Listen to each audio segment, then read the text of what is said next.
세계 최고 두뇌, 최고 부호, 성공 집단을 탄생시키는 유대 솔로몬 탈무드 제27장 유대 부자 철학 78대 22 돈의 노예가 되지 말고 주인이 되라.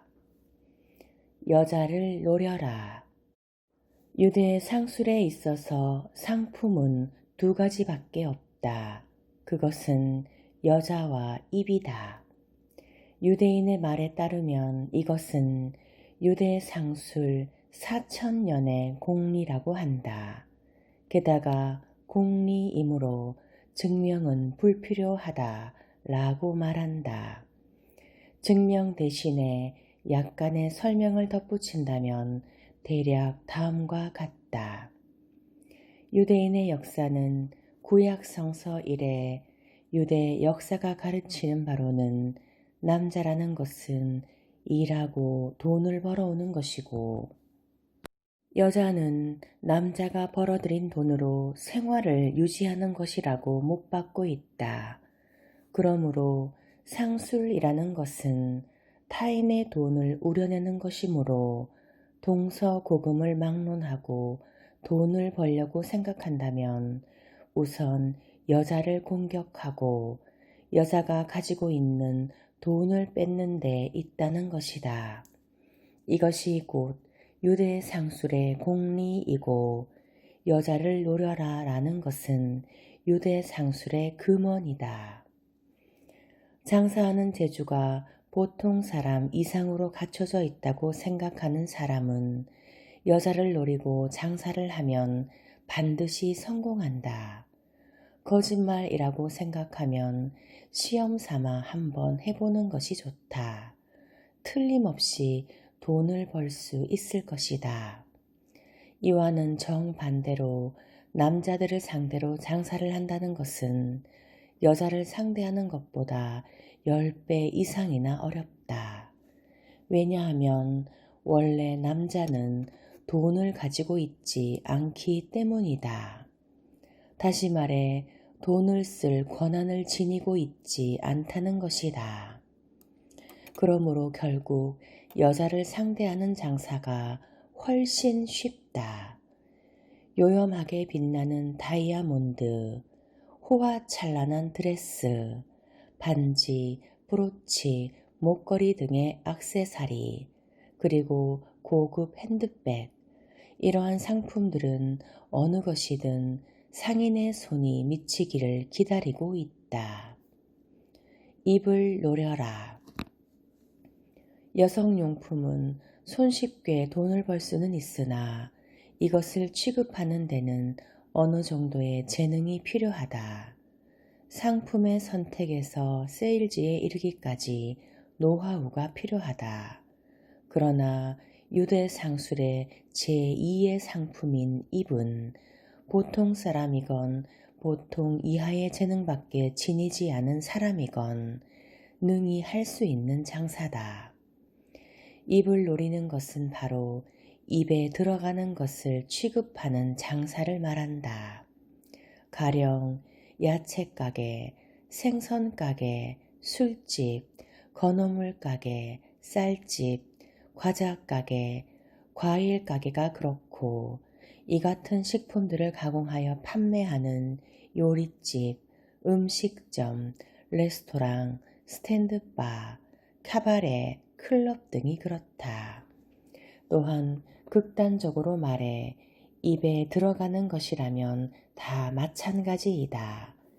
입에 들어가는 것을 취급하는 장사는 반드시 돈이 생기게 마련이고 돈을 벌 수 있는 장사인 것이다. 입에 들어가는 것을 취급하는 장사는 반드시 돈이 생기게 마련이고 돈을 벌 수 있는 장사인 것이다. 더구나 입에 들어가는 것을 취급하는 장사가 돈을 번다는 것은 과학적으로도 증명할 수 있다. 입에 들어가는 것은 반드시 소화되고 배설된다. 한 개에 500원 하는 아이스크림도 한 접시에 10,000원인 비프스테이크도 몇 시간 후에는 폐기물이 되어 배설된다.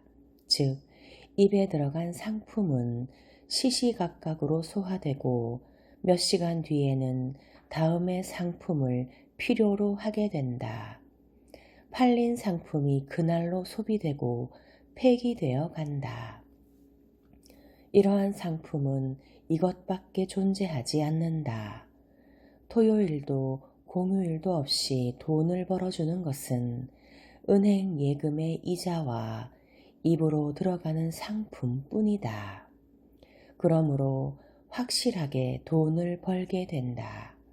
그러나 입으로 들어가는 상품은 여성용품만큼 쉽게 돈을 벌 수는 없다. 유대 상술에서 여성용품을 제1의 상품으로 하고 입으로 들어가는 상품을 제2의 상품으로 정한 이유도 바로 여기에 있다. 유대인의 다음가는 상제를 지녔다고 하는 화교 가운데는 제2의 상품을 취급하는 사람이 많다. 유대 상인이 스스로를 화교들보다 상제가 있다 라고 자랑하는 것은 대개의 유대 상인이 제1의 상품을 취급하기 때문이다. 판단의 기초는 외국어. 상거래에 있어서 가장 중요한 것은 우선 판단이 정확하며 신속해야 한다는 것이다.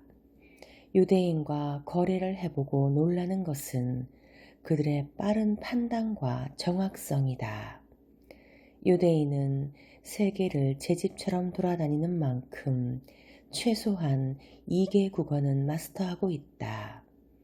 자기 나라의 말로 사물을 생각하면서 동시에 외국어로 사물에 대해 얘기할 수 있다는 것은 각기 다른 각도에서 폭넓게 이해할 수 있다는 것이므로 국제적인 상인으로서는 크나큰 힘이 아닐 수 없다.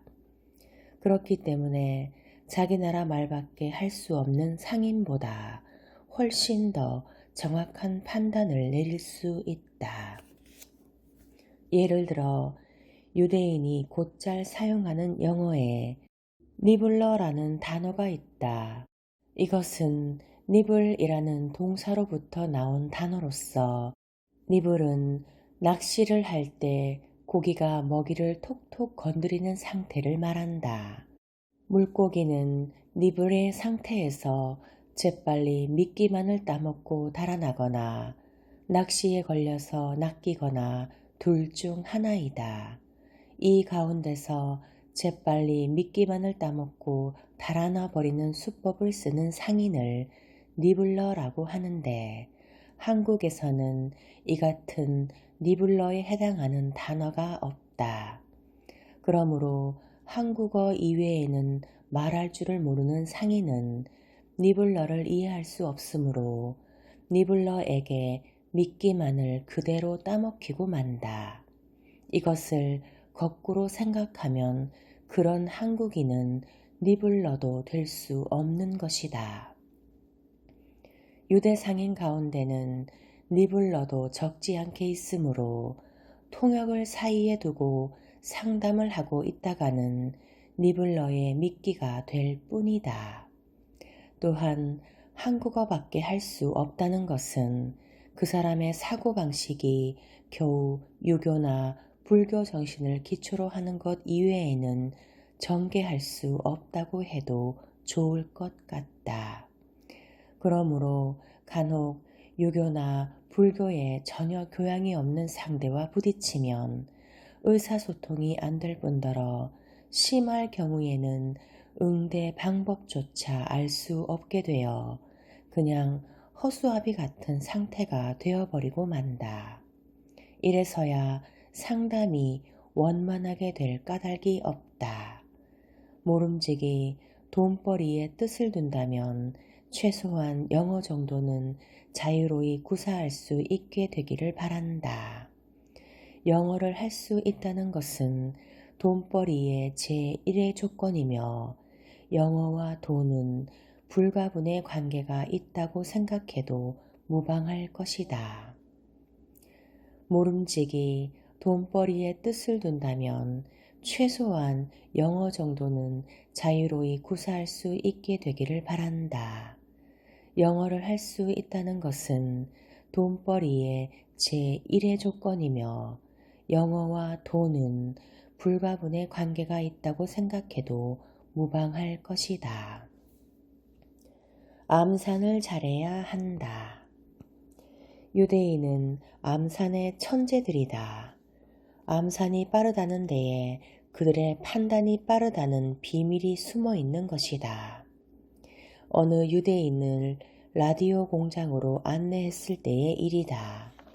잠시 동안 물끄러미 여자 공원의 작업을 바라보고 있던 유대인이 얼마 후에 서서히 공장 안내계에서 질문의 화살을 던졌다. 이 사람들의 1시간당 임금은 얼마나 됩니까? 안내원은 눈을 끔뻑이면서 계산을 하기 시작했다. 계산한 답이 나올 때까지 적어도 2, 3분은 걸린다. 그런데 유대인은 계산을 이미 마치고 있었던 것이다. 더구나 공장 안내원이 답을 할 무렵에는 벌써 여자 공원의 수와 생산 능력, 그리고 원가는 물론이러니와 라디오 한 대당 자기가 벌 수 있는 액수까지 완벽히 계산을 마치고 있었다. 암산이 그토록 빠르기 때문에 유대인은 늘 신속한 판단을 내릴 수 있다고 하겠다. 반드시 메모하라. 유대인은 어떤 장소에서도 중요한 것은 반드시 메모한다. 이 메모가 그들의 정확한 판단에 얼마나 도움이 되는지 모른다. 유대인은 유대 상술에 있어서의 애매모호함을 용서하지 않는다. 아무리 신속하고 정확한 판단을 내릴 수 있더라도 가장 중요한 날짜, 금액, 납품 기일 등이 모호하면 아무것도 안 되기 때문이다. 우리는 중요한 것을 한 귀로 흘려보내거나 애매한 기억만으로 넘겨버리는 나쁜 버릇이 있다. 참, 그때 이야기에서 납품 기일은 확실히 몇 월 며칠이었던가요? 그렇지 않으면 며칠이었습니까? 이렇게 말하면서도 태연하기만 하다. 때로는 일부러 능청을 부리면서 그 순간을 이렇게 때운다. 아, 참, 잘못 생각했습니다. 이날이었군요. 저는 그만 다른 날로만 생각하고 있었기 때문에 점점점. 그러나 상대가 유대인인 이상 절대로 이런 식의 능청은 통하지 않는다. 변명을 해보았자 이미 때는 늦다. 계약 파기, 채무 불이행에 의한 손해배상 청구라는 방향으로 사태가 진전되지 않는다고 단언할 수 없는 것이다.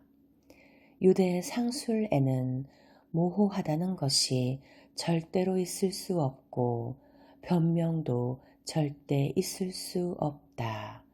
극히 자그마한 일이라도 귀찮게 생각하지 말고 메모하여야 한다.